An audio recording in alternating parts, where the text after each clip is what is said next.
नमस्कार दोस्तों, स्वागत करता हूं मैं एक बार फिर से आपके अपने YouTube चैनल शाक्या जी जीके क्लासेस में। आई होप कि आप सभी लोग अपनी तैयारी बहुत ही शानदार तरीके से कर रहे होंगे। दोस्तों आज ये हमारी आरपीएफ की 38वीं क्लास है दोस्तों। ठीक है, हम 37 क्लास ऑलरेडी कवर कर चुके हैं, आज ये 38वीं क्लास है दोस्तों। ठीक है, इस क्लास के अंदर दोस्तों अभी तक रेलवे में जिस टाइप से क्वेश्चंस पूछे गए उन टाइप्स के क्वेश्चंस लेके आए हूं दोस्तों, जितने भी प्रकार के पूछे गए। ठीक है, क्लास को पूरा अंत तक वॉच करिएगा दोस्तों। अगर क्लास को अंत तक वॉच करते हैं तो मैं 100% गारंटी दे रहा हूं आप बहुत कुछ सीख कर जाएंगे दोस्तों। ठीक है, क्लास को पूरा अंत तक वॉच करेगा, आपको एनालाइज हो जाएगा कि एग्जाम में किस प्रकार से क्वेश्चंस पूछे जाते हैं, किन टॉपिक्स को ज्यादा पढ़ना है दोस्तों। ठीक है, अगर आप लोग जीके जीएस में 50 में से 50 करना चाहते हो तो ये क्लास आप लोगों के लिए है दोस्तों। ठीक है, तो चलिए बिना देरी करे इस क्लास को शुरू करते हैं। पहला ही क्वेश्चन आपकी स्क्रीन पर, क्वेश्चन नंबर 746 का जवाब दीजिए। 746, मराठों का शेर किसे जाना जाता है? मराठों के शेर के नाम से किसे जाना जाता है? बताइए दोस्तों। बीजे तिलक को, यानी कि बाल गंगाधर तिलक को, भगत सिंह को, वल्लभ भाई पटेल को, या महात्मा गांधी जी को? बताइए दोस्तों, हम मराठाओं के शेर के नाम से कैसे जानते हैं दोस्तों? बहुत ही प्यारा सा क्वेश्चन है, एग्जाम में आया हुआ है दोस्तों। बताइए क्या होगा इसका सही जवाब? सभी स्टूडेंट्स बताएंगे। देखो जितने भी स्टूडेंट क्लास को देख रहे हैं कमेंट किया करें हर क्वेश्चन का जवाब। ये कमेंट बॉक्स आप लोगों के लिए ही बनाया जाता है दोस्तों। ठीक है दोस्तों, भगत सिंह की बात करें दोस्तों, इनको शाहिद ए आजम के नाम से जाना जाता है। शाहिद ए आजम, एग्जाम में पूछा जाता है कि शाहिद ए आजम के नाम से किसे जाना जाता है? शाहिद ए आजम, शाहिद ए आजम। इन्हीं का नारा है दोस्तों, साम्राज्यवाद का नाश हो दोस्तों, इन्हीं का नारा है। एग्जाम में बहुत बार पूछा गया है। भारत का विस्मार्क और लौह पुरुष वल्लभ भाई पटेल को कहा जाता है, लौह पुरुष और भारत का विस्मार्क। ठीक है, लौह पुरुष तो बहुत बार पूछा गया क्वेश्चन में। महात्मा गांधी जी के बारे में क्या ही बताया दोस्तों, आप सभी बच्चे भली भांति जानते हैं। ठीक है, तो मराठों का शेर दोस्तों ये कहा जाता है लोकमान्य तिलक को, मतलब सॉरी बाल गंगाधर तिलक को कहा जाता है। ठीक है, मराठों का शेर किसे कहा जाता है? बाल गंगाधर तिलक को। दोस्तों इनको और भी कहा, एक नाम से और जाना जाता है, लोकमान्यक, लोकमान्यक। ठीक है, ये एग्जाम में क्वेश्चन पूछे गए हैं दोस्तों आपके स्क्रीन के सामने, जो भी इंपॉर्टेंट क्वेश्चन बनते हैं। ठीक है, अगले प्रश्न की ओर बढ़ते हैं। क्लास को पूरा अंत तक वॉच करिएगा दोस्तों, गारंटी के साथ कह रहा हूं बहुत कुछ सीखकर जाएंगे और आपको पता चल जाएगा कि एग्जाम में किस प्रकार से क्वेश्चन पूछे जाते हैं दोस्तों। तो ये क्लास आप लोगों के लिए ही है। ठीक है, रीजनिंग का क्वेश्चन है, मैंने रीजनिंग के क्वेश्चंस भी लेके आया हूं दोस्तों आप लोगों की डिमांड पर दोस्तों। ठीक है, तो 0 से 3, 3 से 8, 8 से 15, 15 से 24, 24 से 23, 33, 23। बताइए क्या होगा इसका सही जवाब? बहुत ही शानदार क्वेश्चन, एक बार आपकी स्क्रीन पर सभी स्टूडेंट्स कमेंट करेंगे। क्लास अच्छी लग रही हो तो क्लास को लाइक करें और चैनल पर भी पहली बार विजिट कर रहे हो तो चैनल को भी सब्सक्राइब कर लें दोस्तों। एक बार जल्दी से सभी स्टूडेंट क्लास को शेयर कर दें।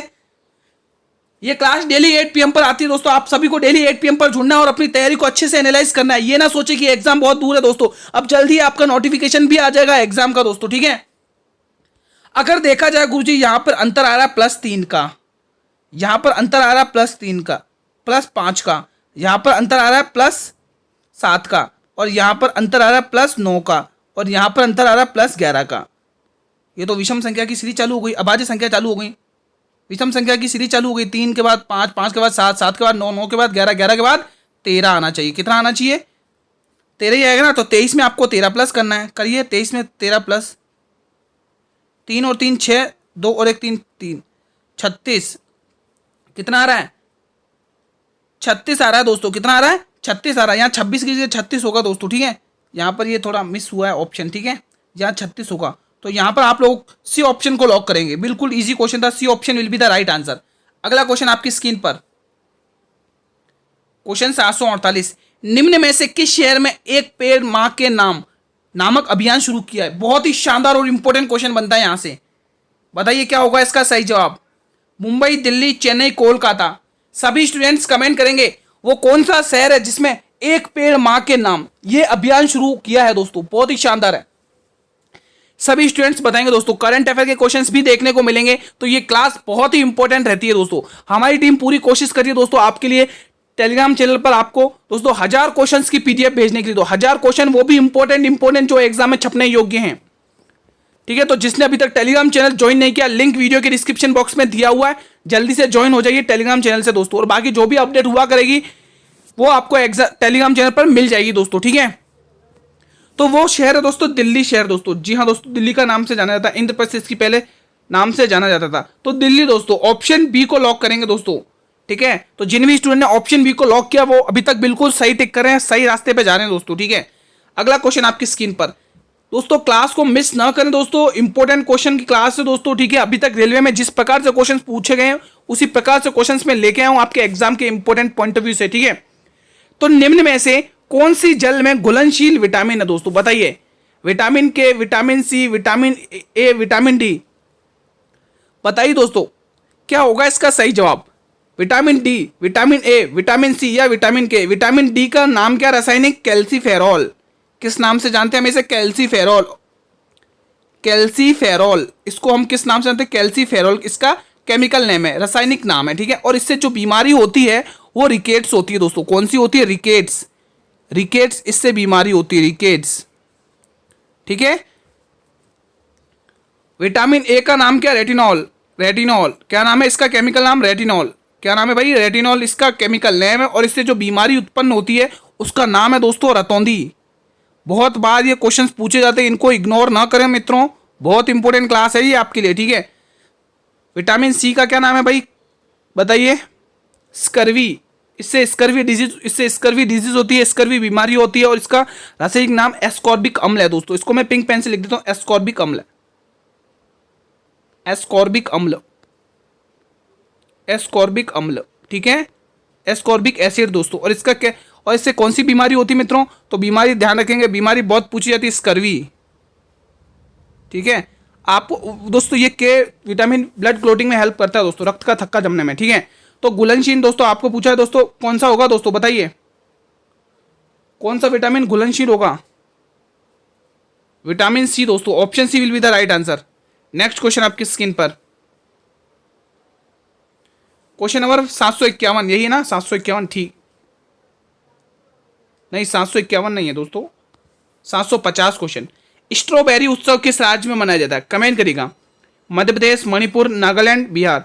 दोस्तों क्लास को आप भी देखिए और अपने सभी मित्रों में क्लास को शेयर भी करिए दोस्तों। आप लोग क्लास को पूरा अंत तक वॉच करते नहीं है, फिर बोलते दोस्तों सिलेक्शन कैसे होगा। दोस्तों सिलेक्शन वही लेता है जो दिन रात एक करता है दोस्तों, ये बात अपने दिमाग में बिठाना दोस्तों। दिन रात जो एक करता है वही सिलेक्शन लेता है, ठीक है। हर एक इंपॉर्टेंट क्वेश्चन कवर कराने की कोशिश पूरी कर रहा हूं दोस्तों। बस आप लोग क्लास को पूरा वॉच करिए, तभी तो आपको अच्छे से पता चलेगा कि एग्जाम में किस प्रकार से क्वेश्चन आ रहे हैं, हमें किन टॉपिक्स पर फोकस ज्यादा करना है। आप लोग क्या करते हैं, स्टार्टिंग के 1-2 क्वेश्चन देख लेते हैं और क्लास को छोड़ देते हैं, ऐसे थोड़ा ना सिलेक्शन मिलेगा दोस्तों, ठीक है। मेरी हर एक क्लास में दोस्तों आप देखा करें, रोज एक नया आपको सीखने को मिलेगा दोस्तों, ठीक है। स्ट्रॉबेरी उत्सव की बात करें दोस्तों, ये कहां पर मनाया जाता है, मध्य प्रदेश, मणिपुर, नागालैंड या बिहार। तो ये मनाया जाता है दोस्तों स्ट्रॉबेरी उत्सव मणिपुर में दोस्तों। किसमें, मणिपुर में मनाया जाता है। नागालैंड में दोस्तों हॉर्नबिल फेस्टिवल बहुत पूछा जाता है, हॉर्नबिल फेस्टिवल लिख लीजिए, हॉर्नबिल फेस्टिवल। हॉर्नबिल फेस्टिवल बहुत बार पूछा जाता है, फेस्टिवल, हॉर्नबिल फेस्टिवल बहुत बार पूछा जाता है। बिहार में दोस्तों कुछ इंपॉर्टेंट त्योहार उत्सव है, जैसे सरहुल हो गया, सरहुल हो गया, ठीक है। और जीतिया, जीतिया उत्सव बहुत पूछा जाता है, जीतिया, ठीक है। शाम चकेवा हो गया, ठीक है। एमपी में दोस्तों नीरजा उत्सव बहुत बार पूछा गया उत्सव है, नीरजा उत्सव। इसके बाद जो ज्यादा पूछा जाने वाला उत्सव है दोस्तों वो एमपी से, उसका नाम है पीर बुदान। पीर बुदान, पीर बुदान बहुत पूछा जाता है दोस्तों। मध्य प्रदेश से दोस्तों यही उत्सव बार बार पूछा जाता है, पीर बुदान और नीरजा उत्सव और विठोबा उत्सव। पीर बुदान, पीर बुदान उत्सव दोस्तों बहुत बार पूछा गया है ये उत्सव, पीर बुदान, ठीक है। तो यहां पर आप लोग बी ऑप्शन को टिक करिएगा, मणिपुर। और दोस्तों आप सभी को पता होगा मणिपुर में दोस्तों आपने देखा होगा कि एक कीबुल लामजाओ राष्ट्र उद्यान है, जो एक तैरता हुआ राष्ट्र उद्यान है, और जो किस झील पर है, पुलिकट लोकटक झील पर है दोस्तों। किस पर, लोकटक झील पर। नेक्स्ट क्वेश्चन आपकी स्क्रीन के सामने।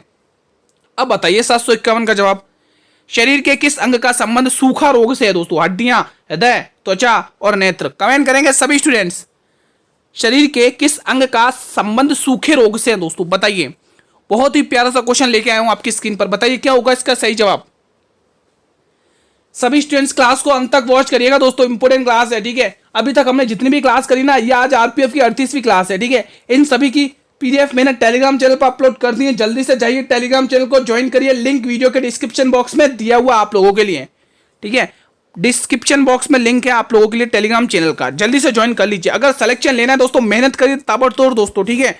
धुआं धुआं कर दीजिए दोस्तों, हमें सिलेक्शन लेना है।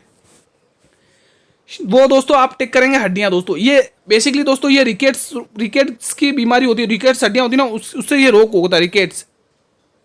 ठीक है, जो विटामिन डी की कमी से होता है दोस्तों, अक्सर बच्चों में होता है दोस्तों। ठीक है, जिनके जब उनकी हड्डियां विकसित होती है तब ये बीमारी होती है, तो उनकी हड्डियां विकसित सही तरीके से नहीं हो पाती हैं। ठीक है, तो यहाँ पर ए ऑप्शन टिक करेंगे आप लोग। नेक्स्ट क्वेश्चन आपकी स्क्रीन पर, क्वेश्चन नंबर 752, हैंड को ZSWM लिखा जाता है, तो उसी भाषा में सिल्क को क्या लिखा जाएगा? भाई बहुत ही शानदार क्वेश्चन आपकी स्क्रीन पर आता हुआ। RHPO, RHOP, HROP या HRPO, सभी स्टूडेंट्स कमेंट करेंगे। बहुत ही शानदार क्वेश्चन आपकी स्क्रीन पर। बताइए दोस्तों, हैंड को ZSWM लिखा जाता है, तो उसी भाषा में सिल्क को क्या लिखा जाएगा? तो देखिए दोस्तों, हम स्टार्ट करते हैं इसको सॉल्व करना। क्वेश्चन में क्या बोला, देखिए दोस्तों, HAN एंड D। ठीक है, ध्यान से देखिएगा कैसे किया इसको सॉल्यूशन।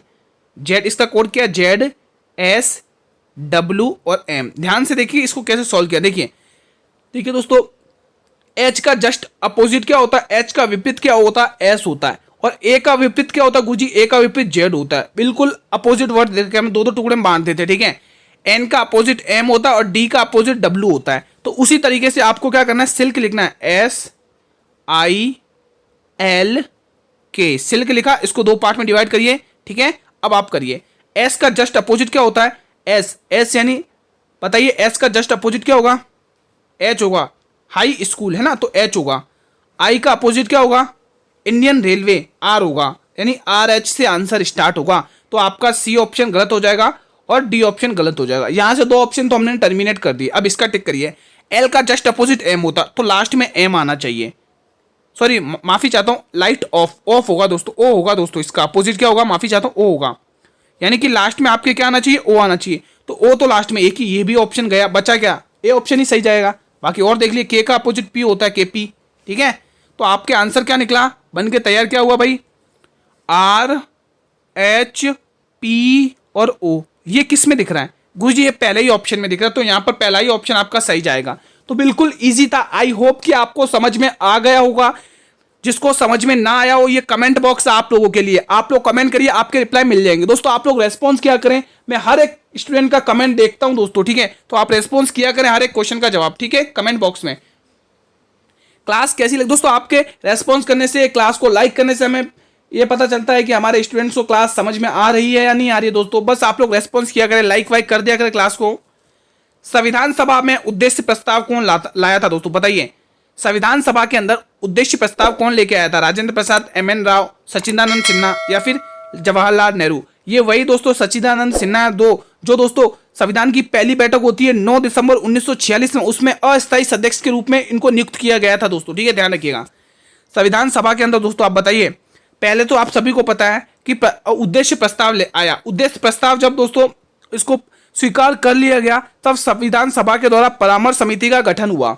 ठीक है, परामर्श समिति का गठन हुआ, उसके बाद परामर्श समिति की रिपोर्ट भेजी और उसी रिपोर्ट के आधार पर दोस्तों संविधान का प्रारूप तैयार किया BN राव ने दोस्तों। ठीक है, फिर BN राव की दोस्तों उसी के जांच पड़ताल के लिए दोस्तों प्रारूप समिति का दोस्तों गठन तैयार किया गया। उसके बाद उसकी जांच पड़ताल के दोस्तों बाबा भीमराव अंबेडकर को अध्यक्ष चुना गया। आप सभी बच्चे जानते हैं, है ना। तो यहां पर दोस्तों प्रारूप जो उद्देश्य प्रस्ताव लेकर आए थे वो थे जवाहरलाल नेहरू, पंडित जवाहरलाल नेहरू दोस्तों उद्देश्य प्रस्ताव लेकर आए थे दोस्तों। ठीक है, ध्यान रखिएगा, एग्जाम में बहुत बार पूछा गया ये क्वेश्चन है, इसको इग्नोर नहीं करेंगे आप लोग। D option will be the right answer of this question. ठीक है, बने नेक्स्ट क्वेश्चन। जवाहरलाल की कुछ पुस्तकें भी है दोस्तों, जवाहरलाल नेहरू की आपको यहीं पर पुस्तकें भी बता देता हूं। एक तो काबुली वाले, बहुत बार पूछी गई पुस्तक है काबुली वाले। काबुली वाले पुस्तक के लेखक कौन है? मैं आपको पुस्तकें बता दे रहा हूं इनकी। ठीक है, ठीक है, काबुली वाले पुस्तक इन्हीं की है दोस्तों। ठीक है, और इनकी है कौन? चखेरी वाले पुस्तक भी इन्हीं की है। और इंपॉर्टेंट बता देता हूँ, गीतांजलि गौरा पुस्तक भी इन्हीं की है, गौरा। ठीक है, गीतांजलि पर तो दोस्तों इनको नोबेल पुरस्कार मिला था 1913 में। पहले भारतीय थे, पहले एशियाई थे। ठीक है, यहाँ पर लिख दो, नोबेल पुरस्कार भी मिला इनको 1913 में। लिख दो यहाँ पे 1913 में नोबेल पुरस्कार, 1913 में नोबेल पुरस्कार गीतांजलि पर। ठीक है, इनकी रचना थी नोबेल पुरस्कार। ये पहले एशियाई थे, पहले भारतीय थे जिनको नोबेल पुरस्कार मिला। ध्यान रखिए, एग्जाम में पूछा गया क्वेश्चन है ये। ठीक है, और इनकी पुस्तकें कौन सी हुई काबुली वाले? पोस्ट मास्टर, बहुत बार पूछी गई ये भी पुस्तक है, पोस्ट मास्टर। और द पोस्ट ऑफिस, ये भी पूछी गई पुस्तक है। द पोस्ट ऑफिस इन्हीं की है, द पोस्ट ऑफिस। ठीक है, ठीक है। तो ये इंपॉर्टेंट कुछ इनकी पुस्तकें हैं और इनको नोबेल पुरस्कार मिला था। अगर आप स्क्रीनशॉट लेना चाहें तो स्क्रीनशॉट ले लें, बाकी पीडीएफ आपको मेरे टेलीग्राम चैनल पर मिल जाएगी, लिंक वीडियो के डिस्क्रिप्शन में दिया हुआ है। आपके स्क्रीन के सामने नेक्स्ट क्वेश्चन बहुत ही प्यारा सा क्वेश्चन नंबर 754, बताइए निम्न में से हर्षवर्धन का दरबारी कवि कौन था? हर्षवर्धन के दरबार में ही दोस्तों ह्वेन-त्सांग आया था दोस्तों, ध्यान रखिएगा। ह्वेन-त्सांग की दोस्तों खोपड़ी अभी भी हमारे पटना संग्रहालय में है दोस्तों, ध्यान रखिएगा। ठीक है, बताइए क्या होगा इसका सही जवाब दोस्तों। हर्ष की जीवनी भी उसी ने लिखी है, ह्वेन-त्सांग ने। ठीक है, हर्षवर्धन की बात करें दोस्तों, हर्षवर्धन की दोस्तों इनकी 3 नाटक बहुत पूछे जाते हैं। हर्षवर्धन के 3 नाटक बहुत पूछे जाते हैं। 3 नाटक, ये 3 नाटक अपने दिमाग में बैठा लेना, एग्जाम में पूछे जाएंगे। ठीक है, जिसमें से पहला आता है first, second and third. First आएगा दोस्तों प्रियदर्शिका, बहुत बार पूछी जाती है। प्रियदर्शिका, प्रियदर्शिका। दूसरा रत्नावली और तीसरा घनानंद। ठीक है, तो ये कुछ इंपॉर्टेंट नाटक है जो आपको हर्षवर्धन के बारे में ध्यान रखना है, इनमें से पूछा जाएगा। आपको पूछा हर्षवर्धन का दरबारी कवि कौन नहीं था, यहां इन्होंने नहीं बोला है। बाण भट्ट तो था दोस्तों, जिसने कादम्बरी जैसी और हर्षचरित जैसी पुस्तकें लिखी हैं। मातंग दिवाकर भी था दोस्तों, मयूर भट्ट भी थे, लेकिन अबुल फजल नहीं थे दोस्तों। अबुल फजल इनके दरबारी कवि नहीं थे। तो यहीं से डी ऑप्शन बिल्कुल आप लोगों के लिए सही जाएगा। ठीक है, नेक्स्ट क्वेश्चन आपकी स्क्रीन के सामने, क्वेश्चन नंबर 755 बताएंगे दोस्तों। निम्न में से 18वीं लोकसभा के अध्यक्ष के रूप में किसे नियुक्त किया गया? आपके लिए करंट अफेयर के रूप में बहुत ही इंपॉर्टेंट क्वेश्चन बनता है। शिवराज सिंह चौहान को, देवेंद्र फडणवीस को, ओम बिड़ला को, या फिर धर्मेंद्र प्रधान को? कमेंट करिएगा दोस्तों, क्लास को पूरा अंत तक वॉच करिएगा दोस्तों। अभी तक जितने भी क्वेश्चन पूछे गए रेलवे में उस प्रकार से क्वेश्चन लेके आए दोस्तों। आप क्लास डेली देखिएगा, आप बहुत कुछ सीख कर जाएंगे।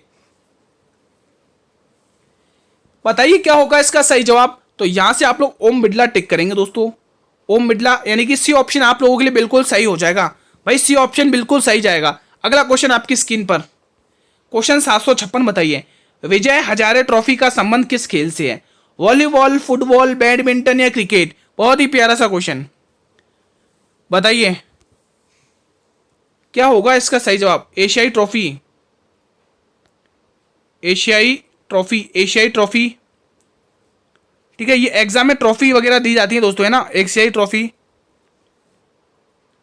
ईरान कप,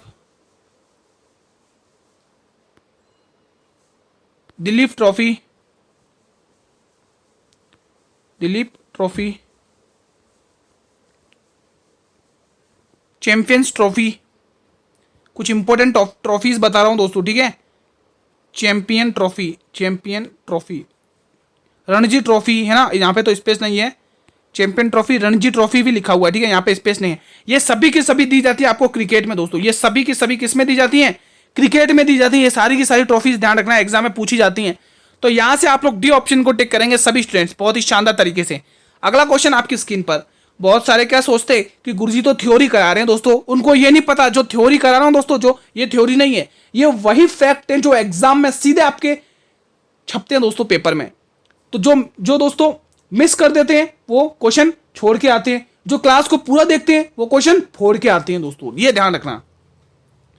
जो क्लास मिस करके जाता है दोस्तों वो क्वेश्चन छोड़ के आता है, जो क्लास पूरी देखकर जाता है वो क्वेश्चन फोड़ के आता है दोस्तों। ठीक है, ध्यान रखिएगा, ये इंपॉर्टेंट नारा। ऑस्कर पुरस्कार प्राप्त करने वाली प्रथम महिला कौन सी थी? कमेंट करके बताएंगे। भानु अथैया, विनोबा भावे, तन्वी शाह, देविका रानी? बताइए कमेंट करके बताइए दोस्तों। ये दादा साहेब फाल्के अवार्ड दोस्तों, फाल्के अवार्ड। ठीक है, फाल्के अवार्ड, ये फाल्के अवार्ड प्राप्त करने वाली पहली महिला थी। Phalke award, Dada Saheb Phalke award. ठीक है, तन्वी शाह दोस्तों ग्रैमी पुरस्कार जो संगीत के क्षेत्र में दिया जाता है, और पुरुष पूछे तो आपको ध्यान रखना पंडित रविशंकर, ग्रैमी पुरस्कार, ग्रैमी पुरस्कार प्राप्त करने वाली पहली महिला थी। विनोबा भावे, ये रमन मैगजे से पुरस्कार प्राप्त करने वाली पहली महिला थी। और दूसरे पुरुष पूछे तो चिंतामन देशमुख। ठीक है, तो यहां पर आप टिक करेंगे विनोबा भावे, रमन मैगजे से पुरस्कार, रमन मैगजे से पुरस्कार, मैगसे से पुरस्कार। ठीक है, एग्जाम में ये क्वेश्चन पूछे जाते तो इनको इग्नोर ना करें। अब आपको पूछा है कि ऑस्कर पुरस्कार, दोस्तों भानु अथैया नाम ध्यान रखेंगे भाई, किस किसने ए ऑप्शन को टिक किया क्या। ऑस्कर पुरस्कार की शुरुआत दोस्तों 1929 में की गई थी। नोबेल पुरस्कार की शुरुआत भी यहीं पर इसी में की गई थी, ठीक है। तो इसके लिए जो प्रथम फिल्म नामित की गई थी वो मदर इंडिया थी। मदर इंडिया इनके लिए प्रथम फिल्म नामित की गई थी, मदर इंडिया, मदर इंडिया, ठीक है। मदर इंडिया इनके लिए पहली फिल्म नामित की गई थी दोस्तों। और ऑस्कर का लाइफ टाइम अवार्ड पूछे तो आपको टिक करना है सत्यजीत रे को दोस्तों, 1992 में, ठीक है, ध्यान रखिएगा। नेक्स्ट क्वेश्चन आपकी स्क्रीन पर आता हुआ 758, यदि एक पंक्ति में रोहित शुरू से 16वें और अंत में 10वें स्थान पर बैठा तो उस पंक्ति में कितने लोग बैठे हैं। इजी क्वेश्चन है भाई, इसको तो फोड़ दो, इसको तो फोड़ दो जल्दी से। रैंकिंग टेस्ट का क्वेश्चन है, रीजनिंग का क्वेश्चन है, कमेंट करें जल्दी से, बताएं सभी स्टूडेंट्स क्या होगा इसका सही जवाब। यदि एक पंक्ति में रोहित शुरू से 16वें स्थान पर है, एक पंक्ति में शुरू से मतलब कि हमें लेफ्ट से बोल रहा है, लेफ्ट से वो कौन सा बोल रहा है, लेफ्ट से रोहित कौन से स्थान पर है, 16वें, यानी लेफ्ट से रोहित है यहां पर, ठीक है। और अंत में 10वें स्थान पर है और उसका अंतवा यानी कि राइट स्थान कौन सा, 10वां, किसका, रोहित का। उसने पूछा उसे पंक्ति में कितने लोग बैठे, उसने पंक्ति में लोग पूछा है। जब भी आपको टोटल वैल्यू पूछे तो आपको क्या करना है, लेफ्ट और राइट को प्लस करके -1 करना है, यानी कि L + R -1 करना है। तो 16 + 10 कितने हुए गुरुजी, 16 + 10 होते 26, और 26 में से जब हम -1 करते हैं तो हमारे पास जवाब आता है गुरुजी 25। क्या आता भाई, 25 आता है जवाब। क्या आता है मित्रों, 25 जवाब आता है। तो 25 किस ऑप्शन में भाई, C option will be the right answer. अगला क्वेश्चन आपकी स्क्रीन पर 759, दक्षिण भारत की सबसे दक्षिणी पहाड़ी कौन सी दोस्तों, दक्षिण भारत की सबसे दक्षिणी पहाड़ी बतानी है। मलयगिरी की पहाड़ी, इलायची की पहाड़ी, अन्नामलाई की पहाड़ी, शेवाराय की पहाड़ी। मलयगिरी की पहाड़ी बात करें दोस्तों उड़ीसा में, ओडिशा में ये मलयगिरी की पहाड़ियां कहां पर है, ओडिशा में, जिसके अभी वर्तमान में मुख्यमंत्री नवीन पटनायक हैं, ओडिशा। अब बची हुई दोस्तों इलायची की पहाड़ी और अन्नामलाई की पहाड़ी, ये केरल में दोस्तों, जिसके अभी मुख्यमंत्री कौन है, पिनराई विजयन, ठीक है, ध्यान रखना, केरल में। शेवाराय की पहाड़ियां कहां पर है, तमिलनाडु में की, शेवाराय की पहाड़ियां कहां पर है, तमिलनाडु में, TN, और जिसके अभी MK स्टालिन मुख्यमंत्री है, ठीक है। तो देखिए दोस्तों आपको पूछा है भारत की दक्षिणी सबसे श्रेणी बतानी दोस्तों, ठीक है। तो यहां पर आपके पड़ता है दोस्तों केरल, क्या पड़ता है, केरल, और केरल में ही आपको सबसे दक्षिणी पहाड़ी देखने को मिलेगी, उसका नाम है इलायची की पहाड़ी। इसको कोडागढ़ पहाड़ी भी कहते हैं दोस्तों, है ना, कोडामल पहाड़ी भी कहते हैं इंग्लिश में, ठीक है। तो यहाँ पर ये केरल है और केरल में आपको इलायची की पहाड़ी देखने को मिलेगी, ठीक है। और सबसे उत्तर की पूछे तो काराकोरम रेंज दोस्तों, एशिया की रीढ़ कहा जाता है ना, ध्यान रखना दोस्तों, काराकोरम रेंज, इसकी यहीं पर एक चोटी देखने को मिलती है, गोडविन ऑस्टिन दोस्तों, POK, ठीक है, बहुत बार पूछी जाती है। नेक्स्ट क्वेश्चन आपकी स्क्रीन पर, बी ऑप्शन सही जाएगा दोस्तों, ठीक है। क्वेश्चन 760, निम्न में से समानता के अधिकार किस अनुच्छेद के अंतर्गत आते हैं, 19 से 22, 23 से 24, 24 से 14 से 18 या 29 से 30, बताइए कमेंट करके, सभी स्टूडेंट्स बताएंगे। 19 से 22 की बात करें दोस्तों, ये स्वतंत्रता का अधिकार है, इसमें स्वतंत्रता के अधिकार आते हैं, स्वतंत्रता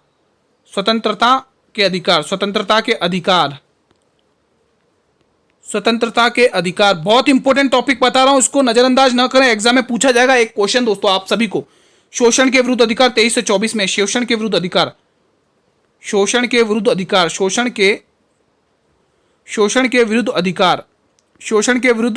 दोस्तों, ठीक है, शोषण के विरुद्ध अधिकार। 29 से 30 क्या भाई, शिक्षा के अधिकार, संस्कृति एवं शिक्षा का अधिकार, ठीक है, शिक्षा का अधिकार ध्यान रखेंगे यहां से आप लोग।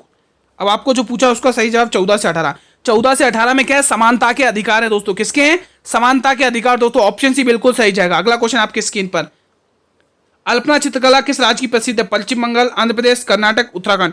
क्लास थोड़ी लंबी पड़ेगी दोस्तों, इसलिए थोड़ा फास्ट चलूंगा।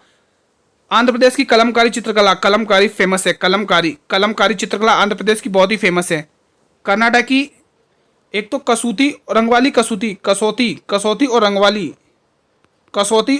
चित्रकला, ठीक है, कसौती और रंगवाली चित्रकला दोस्तों एग्जाम में पूछी जाती है। यहां पर मैं लिख रहा हूं रंगवाली, बहुत बार पूछी गई है।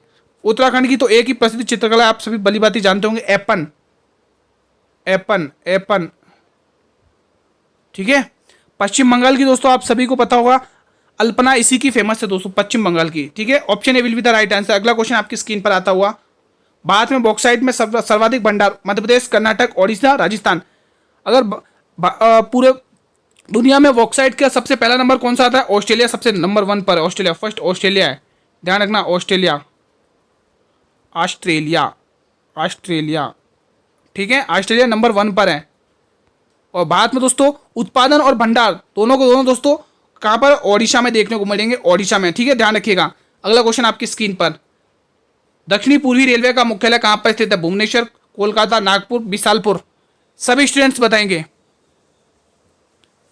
दक्षिणी पूर्वी रेलवे का मुख्यालय कहाँ पर स्थित है? तो बिल्कुल कोलकाता टिक करेंगे। आप रेलवे की तैयारी कर रहे हैं तो ये तो आपको अच्छे से रटे हुए होने चाहिए दोस्तों, रेलवे के क्वेश्चन अच्छे से रट लेना।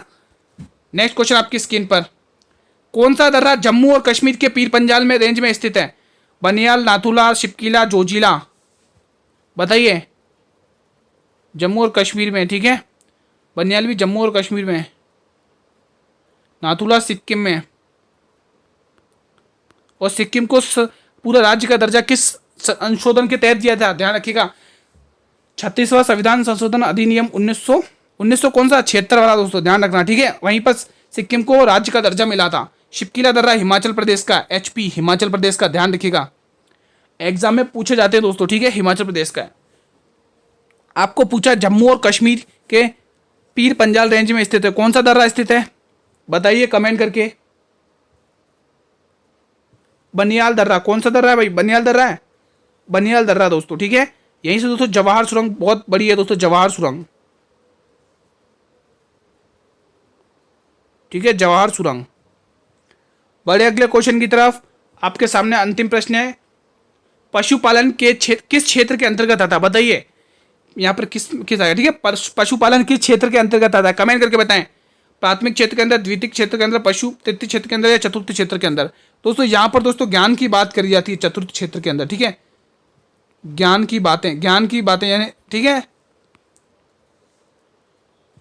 ज्ञान जिनमें दोस्तों ज्ञान लगाया जाता है वो वाली चीजें आती है, ज्ञान से रिलेटेड, ज्ञान से संबंधित बातें, ठीक है, ज्ञान से संबंधित, नॉलेज से संबंधित है ना, ठीक है। ध्यान रखिएगा, एग्जाम में पूछे गए क्वेश्चन हैं ये सारे आपके दोस्तों। आपने देखा होगा ये जो कृषि हो गई, ये सारी, ये हमारी पशुपालन, मुर्गी पालन, ये सारे प्राथमिक क्षेत्र में आते हैं दोस्तों। किसमें? प्राथमिक क्षेत्र और द्वितीय क्षेत्र में अंतर बताता हूं दोस्तों। सपोज मानिए ये गेहूं है, ठीक है, ये गेहूं है, ये अभी किस कैटेगरी में आएगा? प्राइमरी सेक्टर, यानी कि प्राथमिक क्षेत्र में आएगा, ठीक है। अब गेहूं से जैसे फैक्ट्री में गया दोस्तों, चक्की पे गया, आटा बन गया, ठीक है, गेहूं से आटा बनाया, गेहूं से आटा गया, अब ये किस क्षेत्र में आएगा? द्वितीय क्षेत्र में, यानी कि सेकेंडरी सेक्टर में आएगा दोस्तों, ठीक है। तो जिस चीज कोई चीज होती है उसका कोई नया रूप निकल के आता है, वो सेकेंडरी सेक्टर में आएगा, यानी द्वितीय सेक्टर में आएगा। तो यहां से बी ऑप्शन बिल्कुल सही जाएगा दोस्तों, ठीक है। तो मित्रों आज की क्लास को हम यहीं पर वाइंड अप करते हैं, ठीक है। आई होप कि आपको ये क्लास पसंद आई होगी दोस्तों, ये कंटेंट आप लोगों को बहुत ही अच्छा लगा होगा दोस्तों, ठीक है। मैं आशा करता हूं कि आज आपने इस क्लास के अंदर बहुत कुछ सीखा होगा दोस्तों, ठीक है। अगर दोस्तों ये क्लास अच्छी लगी हो आपको तो एक बार इस क्लास को लाइक करेंगे, सभी स्टूडेंट्स लाइक करेंगे और बताएंगे कि गुरुजी हमें अच्छे से क्लास समझ में आई है, ठीक है। और क्लास को शेयर भी करें दोस्तों, हर एक स्टूडेंट की जिम्मेदारी क्लास को शेयर करके आएगा, चाहे फेसबुक हो, चाहे व्हाट्सएप हो, चाहे इंस्टाग्राम हो, चाहे ट्विटर हो, जिस भी प्लेटफॉर्म पर आप अवेलेबल हैं वहां तक उन स्टूडेंट तक जरूर पहुंचाइए क्लास तक। क्लास को जो बच्चे रेलवे पुलिस की तैयारी करें दोस्तों, चाहे कांस्टेबल की हो चाहे सब इंस्पेक्टर की हो, उन तक जरूर पहुंचाइए क्लास को दोस्तों, ठीक है। चैनल पर भी अगर आप लोग पहली बार विजिट कर रहे हो तो इस चैनल को जरूर सब्सक्राइब कर लेना, और मैं जब भी क्लास लेके आऊंगा तो यूट्यूब सबसे पहले नोटिफिकेशन आप लोगों को भेजेगा दोस्तों। यहाँ पे आज हमारी कंप्लीट होती है आरपीएफ की 38वीं क्लास दोस्तों, ठीक है। मैंने आप लोगों के लिए दोस्तों प्लेलिस्ट बनाई है, वीडियो के डिस्क्रिप्शन बॉक्स में आपको लिंक भी दिया है दोस्तों, जल्दी से देखिए उन सभी प्लेलिस्ट को, आपके एग्जाम के लिए बहुत ही इंपॉर्टेंट है और हर एक क्लास में आप कुछ ना कुछ आपको सीखने को ही मिलेगा। तो डेली क्लासेस को अटेंड करिए। ये क्लास जीके जीएस की 8 PM पर आती है। अब जीके जीएस मत बोलो दोस्तों, इसमें करंट अफेयर प्लस रीजनिंग भी क्वेश्चन सही है। तो डेली 8 PM पर आती है। इस क्लास में दोस्तों आपके 90% कवर हो जाएगा दोस्तों। मैं 100% बोल रहा हूं, इस क्लास को देखने से आपका 90% एग्जाम कवर हो जाएगा दोस्तों, ध्यान रखिएगा, क्योंकि इसमें जीके जे, static GK, current affair, reasoning, ये सभी टॉपिक्स के क्वेश्चन आ जाते हैं दोस्तों, ठीक है। और जिसने फ्री ऑफ कॉस्ट पीडीएफ चाहिए वो टेलीग्राम चैनल को ज्वाइन करें, जिसने लिंक वीडियो के डिस्क्रिप्शन में दिया हुआ है दोस्तों टेलीग्राम बॉक्स का। कल मिलेंगे इसी टाइम पर, तब तक के लिए मित्रों जय हिंद जय भारत।